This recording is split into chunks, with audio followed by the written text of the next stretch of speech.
கல்பாக்கம் அருகே அருள்மிகு ஸ்ரீ ஓரகனி மாரியம்மன், ஸ்ரீ பொன்னியம்மன், பாலமுருகன், ஐயப்பன் ஒன்றிணைந்த திருக்கோவிலில் அஷ்டபந்தன மகா கும்பாபிஷேகம்.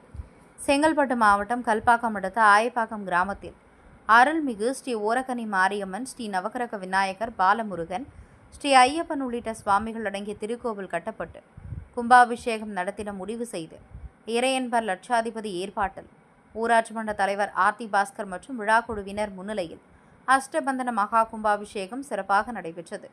முன்னதாக கடந்த சனிக்கிழமையன்று முதல் கால யாக பூஜையுடன் பல்வேறு வேள்விகள் துவங்கி நேற்று காலை 2ஆம் கால யாக பூஜையை தொடர்ந்து இன்று காலை 3ஆம் கால யாக பூஜையுடன் பல்வேறு வேள்விகள் முடிவு பெற்று யாகசாலையில் உள்ள புனித நீர் உள்ள கலசத்தை சிவாச்சாரியார்கள் மற்றும் விழாக்குழுவினர் கொண்டு சென்று கோபுர விமானத்துக்கும் மூலவர் அம்பாள் உள்ளிட்ட தெய்வங்களுக்கும் புனித நீரை ஊற்றி மகா கும்பாபிஷேகம் சிறப்பாக நடைபெற்றது.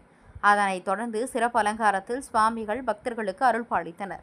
இதில் திரளான பக்தர்கள் கலந்து கொண்டு சுவாமி தரிசனம் செய்தனர்.